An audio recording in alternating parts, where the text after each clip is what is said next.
অসমী আইৰে লালিতা পালিতা মই তুলনি আজি অসমীৰ সন্মান সদায় ৰাখিমে আৰু মই কি অসমীৰ সন্মান সদায় ৰাখিমে আৰু মই কি। সকলোলৈকে নমস্কাৰ জনাই মোৰ অন্য এটি ভিডিঅ'লৈ স্বাগতম জনাইছোঁ। আজি আমি এয়া ওলালোঁ এটা বিৰল মুহূৰ্তৰ সাক্ষী হ'বলৈ। আমি ওলাই গ'লোঁ আৰু লগতে গৈ মাক লৈ ল'লোঁগৈ। মোৰ জন্ম দিয়া মা এয়া আই, 85ৰ ঊৰ্ধৰ বয়স তেওঁ। এই বিৰল মুহূৰ্তটোৰ সাক্ষী তেওঁ হোৱাটো উচিত বুলি ভাবিলোঁ আৰু মাক লৈ গৈ আমি ডিকি সোণোৱালৰ ঘৰলৈ গৈছোঁ। ডিকি সোণোৱালক আজি সমগ্ৰ অঞ্চলৰ ৰাইজে সম্বৰ্ধনা জনাব খুজিছে। কিয় জনাব খুজিছে নিশ্চয় আপোনালোকে গম পাইছেই। ডিকি সোণোৱালে ইতিমধ্যে 50টা ভাষাত 50টা গীত গাই ইণ্ডিয়া বুক অফ ৰেকৰ্ডছ আৰু এছিয়া বুক অফ ৰেকৰ্ডছত নাম দাখিল কৰিবলৈ তেওঁ সক্ষম হৈছে আৰু সেইবাবেই তেওঁক সম্বৰ্ধনা জনাব খুজিছে। আমি আহি এয়া পাই গ'লোহি ডিকিহঁতৰ ঘৰ। ডিকি তেনেই সাধাৰণ ঘৰৰ এজনী ছোৱালী। দেউতাকে আগে আগে গৈ আছে। দেউতাক খেতিয়ক আৰু মাক গৃহিণী। এয়া মোৰ নিজৰ ভাগিন হয় ডিকি সোণোৱাল। বহুতো ঘাত প্ৰতিঘাতৰ মাজেৰেহে তাই আচলতে আগবাঢ়ি গৈছে। এখন সাধাৰণ ঘৰৰ ছোৱালী তাই, কিন্তু নিজৰ প্ৰচেষ্টাৰ বলত কি কৰিব নোৱাৰে তাৰে নিদৰ্শন আচলতে এতিয়া সমগ্ৰ অসমৰে জীয়ৰী তাই। সমগ্ৰ অসমৰ সম্পদ, ভাৰতৰ সম্পদ। ইমান এটা ডাঙৰ সুনাম কঢ়িয়াই আনিছে আমাৰ বাবে, দেশৰ বাবে।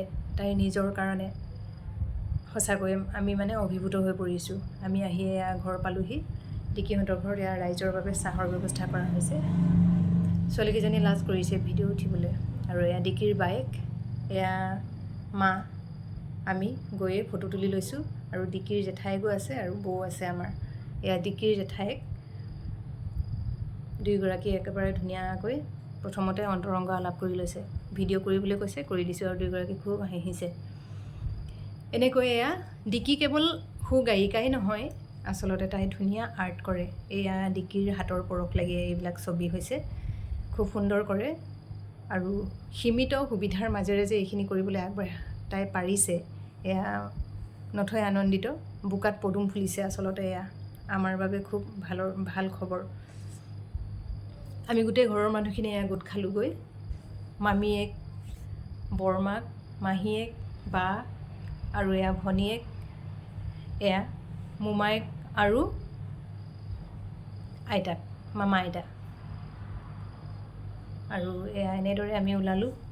আদৰি আনিবলৈ যাবলৈ ওলাইছোঁ। এই অকণমানি ছোৱালীজনীয়েও আদৰিবলৈ যাবলৈ খুজিছে, কিন্তু মাকে দিয়া নাই। আচলতে এইখিনিতে মই আৰু এটা কথা ক'ব খুজিম। যিজনী ছোৱালীক এটা সময়ত মাকেতো যিকোনো প্ৰকাৰে প্ৰতিগৰাকী মাকেই সন্তানক আগবঢ়াই নিব খোজে। গতিকে ঠিক তেনেদৰে মোৰ বাইদেউ মমী সোণোৱালে যেতিয়া কিছুমান ঠাইত ছোৱালীজনীৰ বাবে প্ৰগ্ৰেম বিচাৰি গৈছিল, তেতিয়া কিছুমান ঠাইত ইমানেই ইটিকিঙৰ সন্মুখীন হ'ব লগা হৈছিল, ভাবিলেই বেয়া লাগে। সেই সময়ত কিছুমান মানুহে এনেকৈ কৈছিল প্ৰগ্ৰেম বিচাৰি গ'লে, আপোনাৰ ছোৱালী ডিকিয়ে যদি গীত গাবলৈ আহে, পেণ্ডেলত যদি মানুহেই নাথাকে তেতিয়াতো বৰ বেয়া কথা হ'ব। এইটো কেনেকুৱা ধৰণৰ কথা কৈছিল। তাৰোপৰি কিছুমান ঠাইত এনেকুৱাও হৈছিল, ডিকি চিকি আমি চিনি নাপাওঁ, আমাক ডাঙৰ আৰ্টিষ্ট লাগে, এনেকুৱা ধৰণৰ কথাও তেওঁলোকে সন্মুখীন হৈছিল। আৰু লগতে কেতিয়াবা এনেকুৱাও হয়, সম্পূৰ্ণ প্ৰেক্টিছ কৰাৰ পাছতো ষ্টেজত উঠিবলৈ নাপায়। এনেকুৱা ধৰণৰ ঘাত প্ৰতিঘাতৰ মাজেৰেহে আজি আচলতে তাই ইমানখিনি আগবাঢ়ি গৈছে। তাই নিজৰ প্ৰচেষ্টাৰ বলত আগবাঢ়ি গৈছে। সকলোৰে আশীৰ্বাদ আছে আচলতে। এয়া দীপ্তি বাইদেউ আহিছে, সোণোৱাল কছাৰী সাহিত্য পৰিষদৰ কাৰ্যবাহী সদস্যা। তেখেতেও আদৰি নিবলৈ ৰৈ আছেহি। সমগ্ৰ যা যোগাৰ কৰি গোটেই অঞ্চলৰ ছাত্ৰ সন্থাসকল আহিছে। তেখেতসকলক এই চেগতে আমি ধন্যবাদ জনাইছোঁ। আমি ঘৰৰখিনিতো গোট খাইছোঁৱে বাৰু। এনেকুৱা ঘাত প্ৰতিঘাতৰ মাজেৰে আহি যে আজি ছোৱালীজনী ইমানখিনি পৰ্যায় পালেগৈ, তাই ইমান এটা ডাঙৰ ৰেকৰ্ড কৰিলে সমগ্ৰ ভাৰতৰ বাবে, সমগ্ৰ অসমৰ বাবে। কেৱল তিনিচুকীয়াবাসীৰ বাবেই নহয়, ই সাংঘাতিক সুখবৰ। আৰু সুখৰ খবৰ আচলতে কান্দিমেনে হাঁহিমেনে লাগিছে আমাৰ সুখৰ মুহূৰ্ত এয়া। এই ছাত্ৰ সন্থাই ধুনীয়াকৈ তেওঁলোকক আগবঢ়াই নিবলৈ আহিছে, এয়া তালাপৰ পৰা আহিছে। এনেকুৱা এগৰাকী প্ৰতিভা থকা ছোৱালীক মানুহে ইমান ইটিকিং কৰিব পাৰে, ভাবিলে দুখ লাগে। তাইও কেতিয়াবা ভাবিলে কয় এনেকুৱা কথাবিলাক, এনেকুৱা ধৰণৰ পৰিস্থিতিৰ সন্মুখীন হৈছোঁ বুলি তাইও কেতিয়াবা কয়, আৰু শুনিলে আমাৰো বেয়া লাগে। এতিয়া বাৰু একো নাই, কাৰোবাৰ প্ৰতি কাৰোবাৰ ভাল ভাৱ থাকিব পাৰে, কাৰোবাৰ প্ৰতি কাৰোবাৰ বেয়া ভাৱ থাকিব পাৰে, কিন্তু এনেকৈ ইটিকিং কৰা, নেগলেক্ট কৰা ছোৱালী এজনীও যে কেতিয়াবা এনেকৈ আগবাঢ়ি যাব পাৰে অঞ্চলটোৰ বাবে বা আমাৰ বাবে বৰ ভাবিব নোৱাৰাই কথা। কিন্তু তাই যে কৰিলে, এয়া খুব সুখৰ কথা আমাৰ বাবে। এয়া সমগ্ৰ ৰাইজে ধুনীয়াকৈ আগবঢ়াই আনিছে।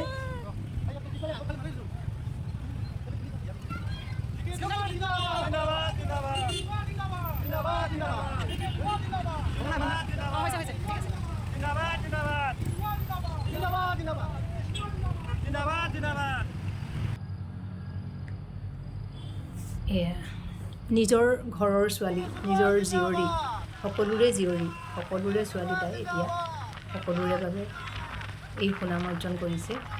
আৰু নিজৰ ঘৰৰ ছোৱালীজনীক এনেদৰে আদৰিবলৈ সকলোৱে যে আগবাঢ়ি গৈছে গোটেই অঞ্চলটোৰ পৰা, আচলতে কিমান গৌৰৱৰ কথা। সেয়া দেখিলেহে বা নিজে সেই পৰিস্থিতিৰ সন্মুখীন হ'লেহে অনুভৱ কৰা যায়। এয়া বাইথ মন্দিৰৰ গেট, তেওঁলোকৰ ঘৰলৈ যোৱা ৰাস্তাটো এইটোৱে মূল ৰাস্তা। ইয়াতে সমগ্ৰ ৰাইজ আহি গোট খাই আছে, সেই গায়ন বায়ন আহি।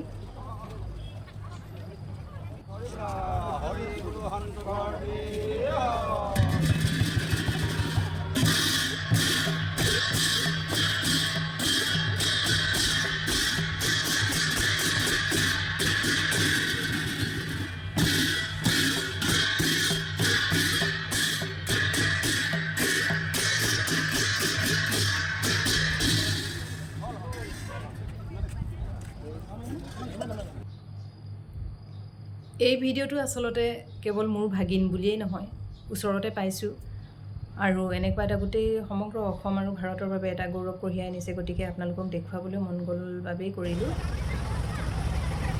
এনেদৰে আপোনালোকে ভিডিঅ'টো চাই কেনেকুৱা পালে, বা ছোৱালীজনী আগবাঢ়ি যাবলৈ আপোনালোকে আশীৰ্বাদ দিব বুলি আশা ৰাখিছোঁ। আৰু এই চেগতে যিসকল ৰাইজ আহিছে ডিকি সোণোৱালক আদৰি নিবলৈ, তেওঁলোকলৈও মোৰ ফালৰ পৰা, আমাৰ সমগ্ৰ পৰিয়ালৰ তৰফৰ পৰা আমি আন্তৰিক ধন্যবাদ জ্ঞাপন কৰিছোঁ। তেওঁলোকৰ সহায় সহযোগিতা সদায়ে এনেদৰে কামনা কৰিব, ডিকিয়েও কৰিব, আমিও কৰিম। আৰু এয়া মাহী আইতাক, দেউতাকৰ মাহী আগবাঢ়ি আহিছে ধুনীয়াকৈ। গাঁৱৰ এয়া আয়তীসকল, তেওঁলোকৰ আৱেগত, সুখত তেওঁলোকৰ মুখৰ ভাষা হেৰাই গৈছে। তেওঁলোকৰ চেহেৰাবোৰ দেখিলে কিমান আৱেগিক হৈ গৈছে ধৰিব পৰা যায়। মাতবিলাক থুকাথুকি হৈ গৈছে তেওঁলোকৰ। গাঁৱৰ জীয়ৰী, নিজৰ জীয়ৰীজনীয়ে এনেদৰে সুনাম কঢ়িয়াইছে। এয়া বৌৱেক, জেঠায়েক, এনেকৈ বায়েক, ঘৰৰ গোটেই পৰিয়ালটোৱে তাইলৈ অধীৰ আগ্ৰহে ৰৈ আছে। এয়া বৌৱেক মুন। লগতে আমিও বাৰু এইখিনি সময়ৰ কাৰণে আমিও যথেষ্ট দূৰৰ পৰা দৌৰি গৈছোঁ। এয়া ডাঙৰ মামীয়েক, এয়া মাক, এয়া মামীয়েক। আমি বাই ভনী বহুত, ককাই ভাই বহুত কাৰণে মামীয়েক মাহীয়েক বহুত বেছি। আৰু এয়া হ'ল আমাৰ ডাঙৰ বাইদেউ, সততে ডিকিৰ লগত প্ৰতিটো প্ৰগ্ৰেমতে এই বাইদেৱে যোৱাৰ, এই ডিকিৰ মাক আৰু বাইদেৱে যোৱাৰ পাল কৰে।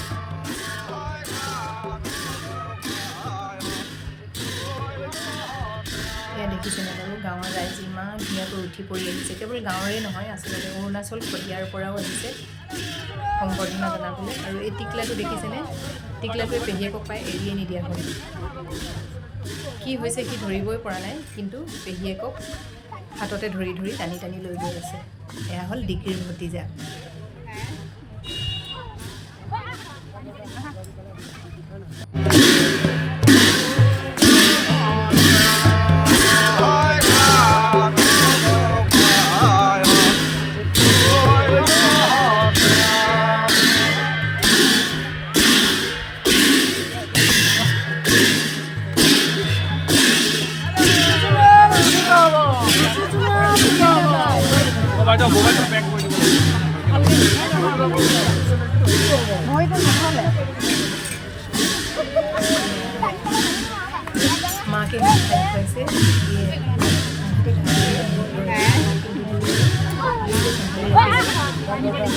মাকৰ অবিহনে জীয়েক অস্তিত্বহীন, জীয়েকৰ অবিহনে মাক অস্তিত্বহীন।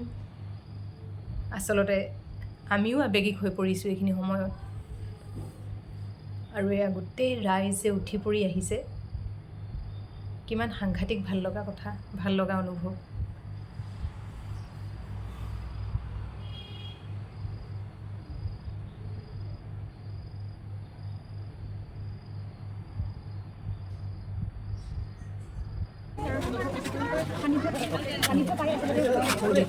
কণমানিটো ডিকিৰ ভতিজা, একেবাৰে এৰিকে দিয়া নাই, পোৱাও নাই, লগ পোৱা নাই। তাই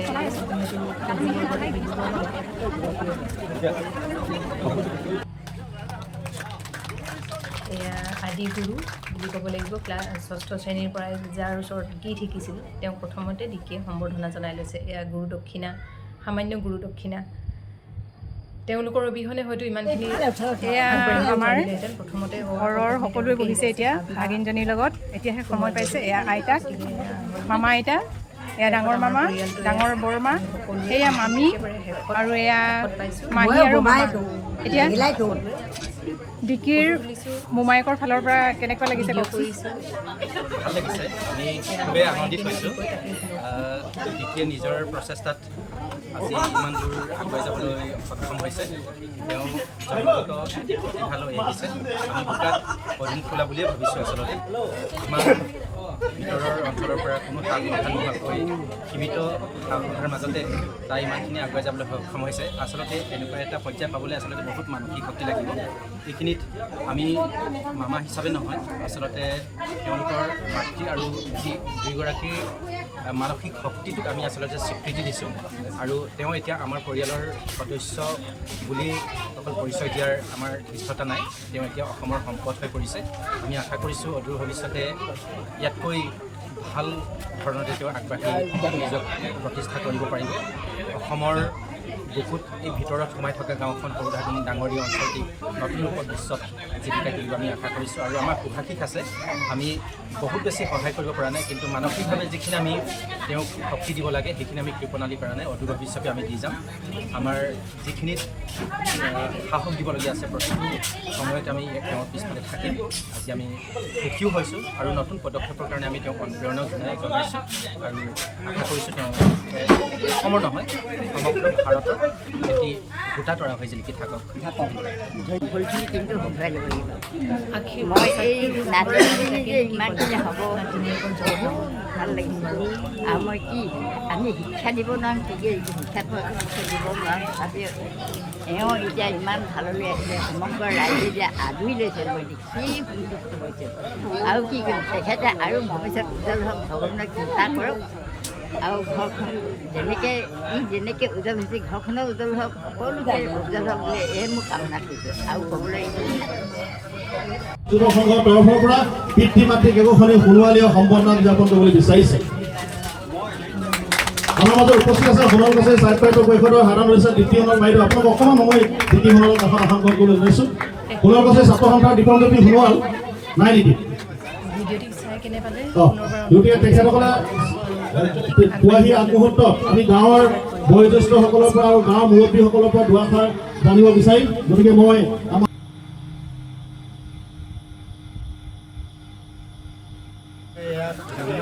এয়া ডাঙৰ মোমাইকে একাগ্ৰতাৰে যিটো কাম কৰিলে, নিৰামিষাকৈ কৰিলে, তাই এটা মানে কৃতকাৰ্যৰ যি উৎসাহ দাঙি ধৰিলে, তাকে অলপ ক'লোঁ। বিশেষ ভাষা নাই ক'বলৈ, মই ভাষা বিচাৰি নাপাওঁ। গতিকে বিশেষ কোৱা নাই, ইমানকৈ ক'লোঁ।